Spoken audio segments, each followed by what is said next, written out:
like he walks me rather than me walking him most of the time. Good morning. We're going to be doing a day in the life. First up, I am walking my dog. Well, not first up because I've been up for 2 hours, but I'll explain our routine in a minute. And then some pretty bougainvillea on my walk. Every time I get to this spot, I'm just like, ooh, pretty flowers. Welcome to my office. It is actually my walk-in closet that I've converted to an office. It looks a little bigger on camera, but it's pretty darn small, but I'm able to make it work. Working from home and having my own space, even though it's a converted office, helps a lot. I don't like working in the living room other than after this first bout of work, but let me give you a tiny tour. On this side is my author life. So I have my books and things, my computer that I write books on, second monitor, other things that I'm referencing and using. And then if you turn over this way, it's my work side, my 9 to 5 work side. So I have the official work computer and that monitor. Other things around here, I have essential oils and stuff. Got a jacket for if I'm cold. Notebooks, things, kind of just have all of my stuff everywhere. I got this candle at Barnes & Noble. It's a death tarot candle and it's pretty good. Well, it actually doesn't smell very fragrant, but I like the symbolism. So I like having both setups on different sides. So depending on my break or the time of day, I'm like, okay, I'm on my author side. And then I'm like, okay, I'm on my work side. So what I like about this setup with this L desk from Amazon is I can just swap sides depending on what I'm working on. So right now it's before 9, so I'm working on my book stuff. I try to work on my book stuff for an hour or an hour and a half before I start my work day with my company. So I start that over here and then I just pivot my swivelly chair over here at 9, work on that stuff. During lunch, turn back over. So I like having it that way. I think it's very convenient. As I said, I love working from home. I'm so glad I don't have to commute anymore. I used to commute for 3 hours a day. Not the vibe anymore. And I'm glad that I have this space for my creativity. So let's do some stuff. I had a super productive past hour. I'm gonna jump now. I'm gonna turn from here to over here and go back to my different workstation. But I wanted to share with you something that I did and kind of tie it into life advice. Like I said, I don't want this channel to be a AuthorTube channel, so I'm not really like giving author advice, but like I am an author. So this channel as my day-to-day life, it's gonna come up with a lot of author things just naturally. So I'm gonna try to tie it as often as I can to life advice when applicable. So the main task that I focused on today that I find super enjoyable is updating the back matter in my books for the Creature Craving series because book 2 comes out in about 2 weeks. So back matter, if you've never thought about that term, is literally at the end of the book, once you've read the last thing that says like, hey, book's done, the end, what is mentioned right after the end is the back matter. So for me, I include 3 things, and in general, I recommend don't do more than 3 because the more things you add, the like less effective the items lower on the list are. So you have to really understand what your priorities are with your back matter. For me, my first priority is always first ask for a review because that's the most important thing for me because reviews are part of my marketing. So if I don't have reviews for books, people don't know if a book is suited for their taste because they need that customer feedback to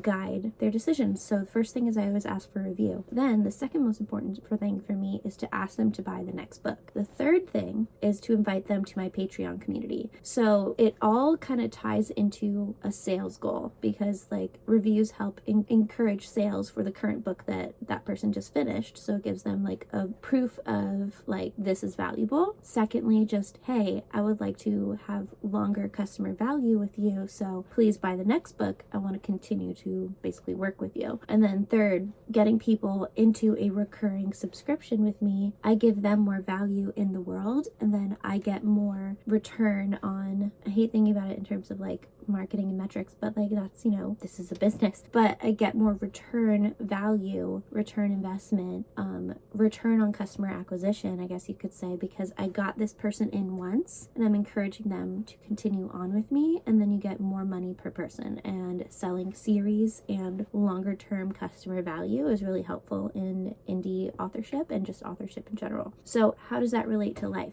Never ask for something you don't want to receive. So for me, when it comes to like in my work life and in personal life and in just solution solving, like somebody asks you for advice or how to approach a problem, or they bring a problem to you to solve, and you know there's like 5 or so different paths that you could take, but you have one in mind that you want them to do. So don't say the one that you don't want them to do. So like even if an option that could work for them is like this, and this, and you're giving that advice, but you think that the best part that makes sense for what you know of this person and what you know of the problem is only option 1 or 2, even though there's up to 5 options, only tell them option 1 or 2. Don't give someone ammo to do what you don't want them to do. That's my spew, and it comes in really handy in work. So I'm going to pivot over to work because often I'll be working on a project or collaborating with people, and I'll have to try to pivot a direction for something, and I could pivot it to what this person wants, but from my experience, I think that this is actually what's better for them. So I start by only saying what I want them to respond yes to. And if they say no, then we take it and we go into the next plan. So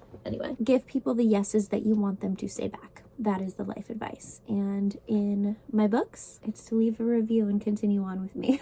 So now I'm going to pivot over to my work life, and I'll probably have on some personal development in the background. I also kind of like use my like author setup here as like my TV. So like while I'm doing work, over here on this screen, I'll have up Manifestation Babe Academy's Q&As or a recent module in a course that I'm taking. So I'm just kind of always taking in mind food while I'm working on tasks. And I don't want quiet. So that's what I'm going to be doing now. My brain is tired. I need to take a break. So have been looking at spreadsheets for way too long. Now, to be clear, I love spreadsheets. I have an epic as hell spreadsheet for all my book stuff.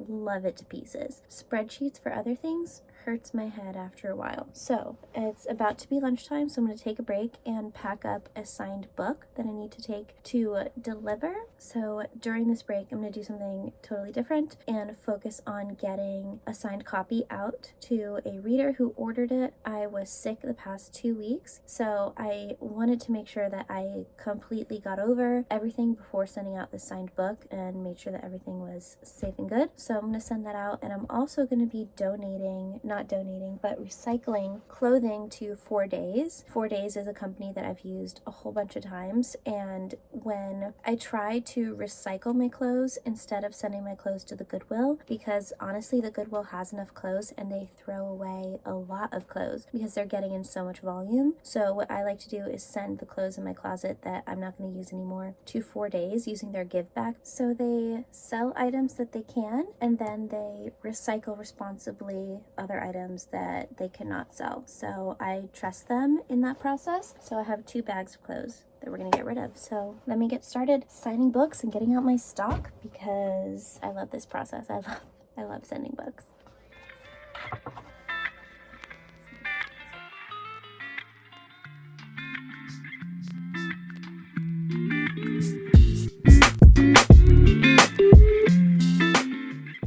Yesterday did not go as planned. So we're switching this to a week in the life of an author with a full-time plan, I have a full-time plan, but an author with a full-time job. And yeah, yesterday just too many things happened with work. It took a bit too much time, and afterwards I was just kind of burnt out. So I didn't do more author shit once work was done. So I did my work before, where I've pretty much focused on formatting in the morning and in the afternoon, because I was working on getting the draft for a paperback for my next book ready to go. So I was able to finish that during my lunch break, and I ordered a copy of it this morning. This morning started the same as usual. Woke up around 6, got my son ready for school, walked my dog, and now I'm going to do the errand that I was going to do yesterday and just didn't have the capacity to. So let's go get that book out that I signed, and let's also go ahead and recycle my clothes. If I were bold, I would try to do this in one trip, but I'm not going to.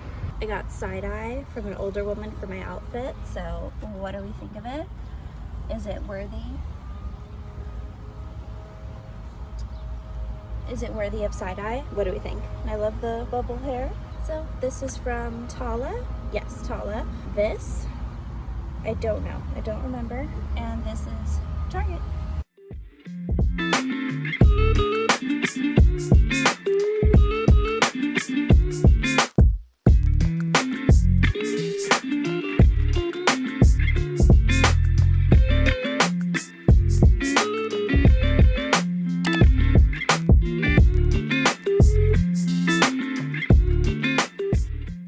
Hello. So it is Saturday, April 1st, and I just spent an hour for myself in Starbucks. Usually on Saturdays and or Sundays, I try to spend at least 1 or 2 hours by myself working on my book outside of my house. I call it my author dates, coffee dates. On my Rachel Patreon, I usually also write like my coffee date update at least once a month from a coffee shop, going over whatever's like coming up in the series that I'm working on. Today, the start of Camp NaNoWriMo, and my goal, this is like a national, usually November, which is my favorite month of the year, National Novel Writing Month is NaNoWriMo November. They do different camp sections throughout the year where it's a similar challenge but more customizable goal than the November challenge of writing a book in a month. So this month I'm working on writing 25,000 words, in particular focused on Cariana Dragon Queen, which is a book that I have coming out this December. So it's a little bit away. It's a longer deadline than the other books that I'm working on, but it's a bigger fantasy world with just a lot more plot intricacies going on. So it's going to take me a little longer than the other ones, but I'm hoping to get 25,000 words this month, mostly focused on Cariana. I don't mind if I switch up what book I'm working on a little bit, but I want 60% at least, or 70% of my words to be focused on Cariana. So I spent an hour writing at Starbucks, got in a little over 500 words. So that's great because I'm aiming to do 1,000 a day in general for the days that I write. So 1,000 or more, depending on if I get behind. But yeah, one of my number one tips is when you have a lot going on is always do something for yourself first, to start the day with your goals and your priorities before moving on to other things. Because since today is April 1st and it's a Saturday, it doesn't matter that it's a Saturday. I have work to do for my marketing job because on the 1st of every month, I have to work on a certain report for the billing department. And unfortunately, it looks like my reporting environment is not working. So don't know what that's going to do to my morning, but I need to be able to resolve this and work on this quickly because I have a kids party to bring my son to. And yeah, that's another reason I definitely wanted to focus on myself, because I know that the majority of the day I will be socializing, and that exhausts me. Like you have no idea.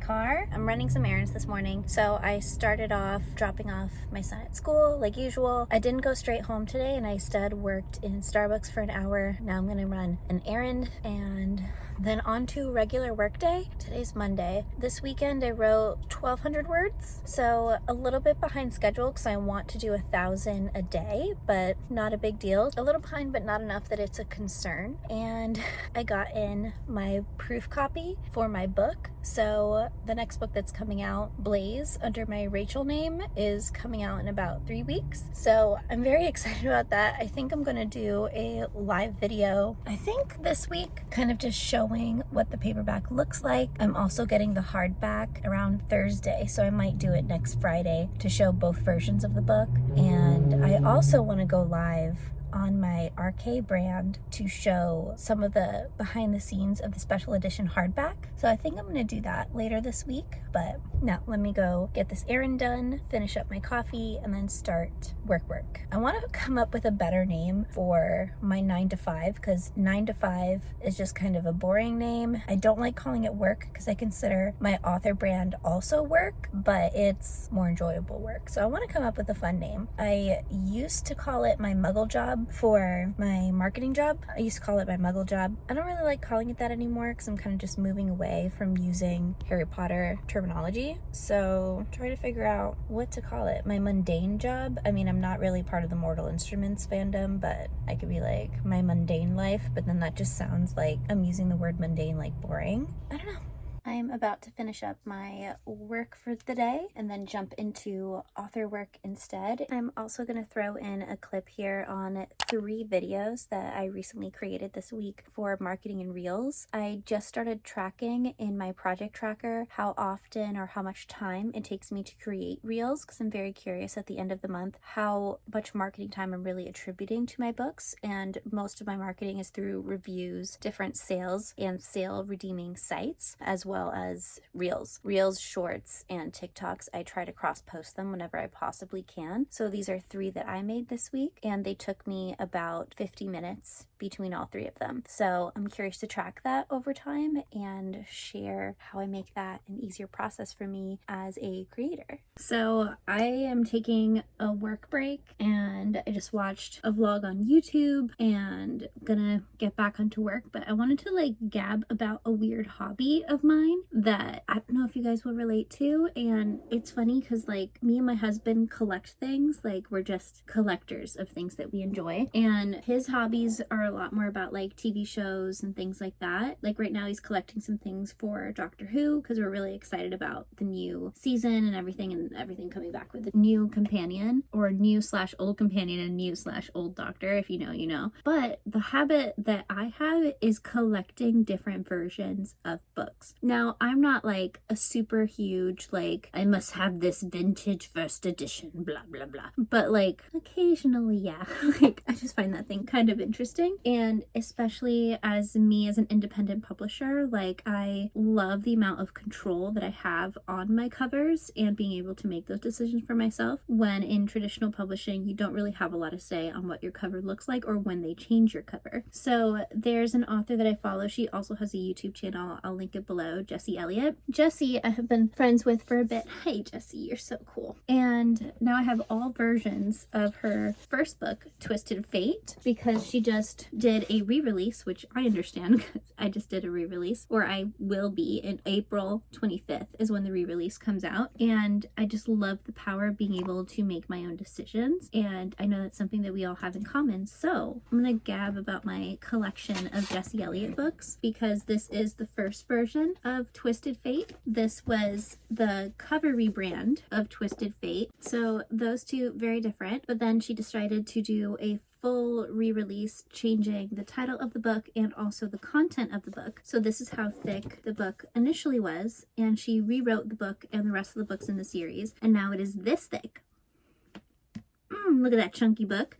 And this is the new cover. This is like the main cover. And this is the discreet version of the cover, which is a trend in publishing where you have like, here's the sexy one, here's the not sexy one, just in case you don't want to be carrying around a sexy version of a cover, and also just for preference. So I have 4 versions of this book now, and I'm happy as F about it because I love things like that. To me, this is like, welcome to my collection. And now I'm gonna be reading her book, the original version, or I guess I should say the original version, along with the new version, and I'm going to be comparing the differences because I'm just nerdy like that. So that's really fun for me. That's what I collect. I would love to know what you collect, and I'll show you some other random things and cover variants in a future vlog if you find that interesting, because I just love collecting new kinds of books, and especially love buying used books that are out of print, because for me, I'm like, this is treasure.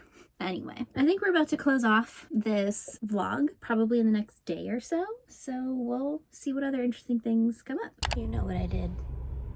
I didn't get coffee this time. I do try to limit my coffee, and I do drink a lot less coffee than I used to because my drip coffee at home, I actually mix decaf and regular together, usually like 75% decaf and 25% regular, and mix it together. So there's just like a tiny bit of caffeine in it, but not a lot. And today, the past few days, I've been really trying to focus on hydrating more. So I got a lemonade, iced passion tea lemonade. It does still have caffeine in it because it's tea, but I'm just trying to have less coffee in particular. So, and I was like, hydrating, I think. I put a vanilla cold foam on top because I tend to think that vanilla cold foam always helps. It's not good with lemonade. I don't know why I thought that was a good idea. Now I'm gonna go home and have a ginger turmeric water. I have this ginger turmeric shot that I get from the grocery store that I just mix in, usually with either one of my Olipops, which I have all the time, or just carbonated water, and I mix it together, iced, and then drink it that way rather than in a shot, and it tastes really good. But I'm just really freaking out that my voice is getting messed up again. I just got over that cold. I had a cold that turned into pink eye. It was not a good situation, and I'm trying so hard to be healthy.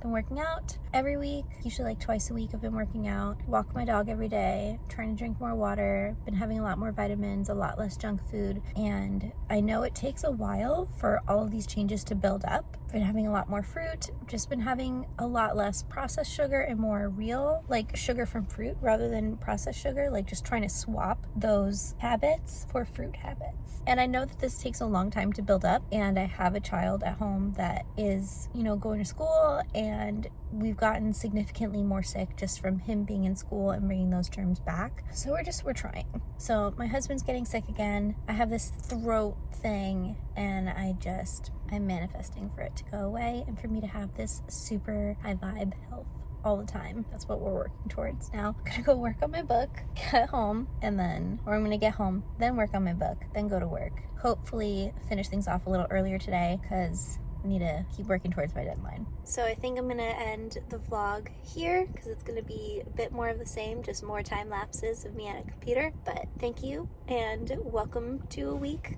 in my life as an author with a day job. Still trying to think of a cuter name for that. I mean, I could just say marketing job. A author with a marketing job and working from home and being a parent and just trying to be healthier. So that's what's going on with me. Oh, if you were curious, I mentioned that I didn't track my marketing hours in March, so I'll let you guys know at the end of April how many hours I end up attributing to marketing. But my writing, publishing, and YouTube time and all those other things that I did in March, adding up all of those hours together in my project tracker was about 54 hours a week. Not a week, oh my god, I'll die. 54 hours in a month attributed to my authorship. So these 1 or 2 hours a day ended up being about 54 over a course of a month with, you know, a few days that I took off. And still I'm able to publish 3 to 4 books a day, oh my god.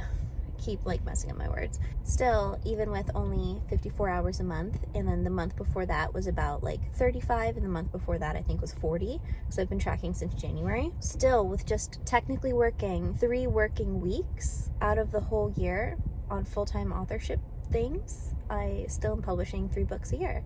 So that's kind of cool. So I'm very curious to see how much my hours will jump up with the inclusion of marketing in it. So I'll let you know those hours for April.